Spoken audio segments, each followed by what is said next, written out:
അടിപൊളി എന്തൊരു വിഷമമില്ല ഉറപ്പ് നല്ല സൂപ്പർ അടിപൊളി എല്ലാം അടിപൊളി മോശമില്ല കാർട്ടിസിപ്പിൽ വെച്ച് പടം മോശമില്ല വിഷമിക്കില്ല അടിപൊളി ജോജുക്ക് വേറെ ലെവലായിരുന്നു. പിന്നെ അടിപൊളിയല്ലേ, ക്ലാസ് ആയിരുന്നു പടം, ക്ലാസ്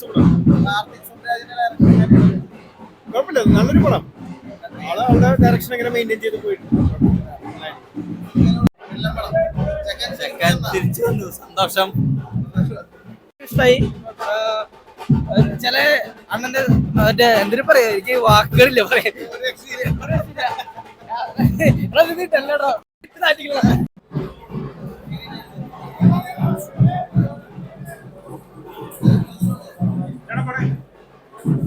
പട്ടത്തിൽ കാണിക്കുന്ന സൂര്യയുടെ തിരിച്ചുവരവ്.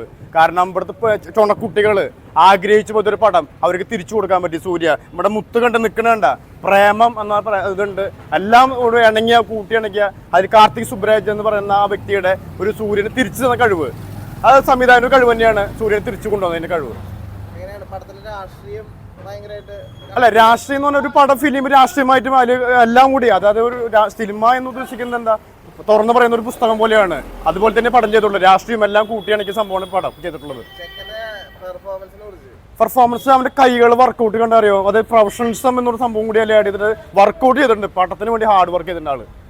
തീർച്ചയായിട്ടും ആ ഫൈറ്റ് കാണുമ്പോൾ എന്താ പറയാ, പുള്ളിയുടെ ഹാൻഡ് അതാണ് അതിലെടുത്തൊരു മൂവ്മെന്റ്സ് പറഞ്ഞാൽ ഓരോ പഞ്ചിനും എടുത്ത് കാണിക്കുന്നത്. അത് കറക്റ്റായിട്ട് ഹാർഡ് വർക്ക് ചെയ്ത ഒരു ഫിലിം തന്നെയാണ്. അതിനുവേണ്ടി അദ്ദേഹം വളരെയധികം കഷ്ടപ്പെട്ടിട്ടുണ്ട് വർക്ക് ചെയ്യാൻ വേണ്ടിയിട്ട്. അല്ല, ഒരു പടങ്ങൾ എല്ലാ പടം വിജയിച്ചവരാരും ഇവിടെ നിന്നില്ല. പടം പൊട്ടിയിട്ട് തന്നെ എല്ലാവരും വെച്ചല്ലേ. ഈവൻ എല്ലാ നടന്മാരും അങ്ങനെ തന്നെ വെച്ചാൽ ഒരു പടം എന്ന് പറയുന്നത് എന്താ, അത് സംവിധാനം മികവ് കൂടിയാണ്. പടം എന്ന് പറയുന്നത് ഒരു ആക്ടറിന് മികവല്ല, ഒരു സംവിധാനം ഇത് കൂടിയാൽ മാത്രമേ പടം ഒന്നാവുള്ളൂ. അത് തന്നെയാണ് ഇവിടെ തിരിച്ചുവരവുണ്ടായത്. അതിൽ കാർത്തിക് സുബ്രാജിനെ എടുത്തു പറയേണ്ട കാര്യം തന്നെയാണ്. അല്ല, ട്രോളുകൾ ഇഷ്ടംപോലെ പറയും. ഇപ്പൊ എന്റെ ടേസ്റ്റ് ആയിരിക്കില്ല വേറെ വ്യക്തിയുടെ ടേസ്റ്റ്, പലർക്കും പല ടേസ്റ്റ് ആയിരിക്കും. ഓരോ വ്യക്തികൾ കാണുന്നതും പല ആംഗിളിലായിരിക്കും. എനിക്ക് ഇഷ്ടപ്പെടുന്ന രീതി വെച്ചപ്പോൾ എനിക്ക് ഇഷ്ടപ്പെടുന്ന ഒരു ആംഗിളിൽ മറ്റൊരാൾ കാണാൻ പറ്റില്ല. ആണ് പടം കേരളക്കാരിൽ ഏറ്റെടുത്തു. ഒരു അന്യഭാഷ പടം കേരളത്തിന്റെ ഏറ്റവും പ്രത്യേകത പറയുന്നത്, ഏത് പടം വന്നാലും കേരളക്കാരെ ഏറ്റെടുക്കുന്നതാണ് ഏറ്റവും വലിയ പ്രത്യേകത. തിരുമ്പി വந்தாച്ച്, അണ്ണൻ തിരുമ്പി വந்தாച്ച്. തുടരുമെന്ന സിനിമയാണെങ്കിൽ അണ്ണന്റെ തിരിച്ചുവരവ് ഒരു റെട്രോ ആണ്. അതിന് രണ്ടിലും എടുത്തു പറയേണ്ടത് വെച്ചാൽ തരുൺമൂർത്തി എന്ന് പറഞ്ഞ ആള് മോഹൻലാൽ തിരിച്ചു കൊണ്ടുവന്നെങ്കിൽ ഇതിൽ കാർത്തിക് സുബ്ബയാണ് നമ്മുടെ ചെക്കനെ തിരിച്ചു കൊണ്ടുവന്നത്. അതാണ് എടുത്തു പറയേണ്ട ഒരു കാര്യം എന്ന് പറഞ്ഞാൽ. ചെക്കൻ്റെ പടം എന്ന് പറഞ്ഞാൽ ജീവൻ, അതായത് കേരളത്തിലെ യുവഹരങ്ങളുടെ ഉള്ളിലേക്ക് ഇറങ്ങി ചെല്ലാൻ പറ്റുന്ന ഒരു പടമായിട്ടാണ് റെട്രോ ഇന്ന് ഇവിടെ റിലീസ് ചെയ്തിട്ടുള്ളത്. പടം വൻ സ്വീകരണമാണ് തിയേറ്ററിൽ കിട്ടിയിട്ടുള്ളിരിക്കുന്ന പടത്തിന്.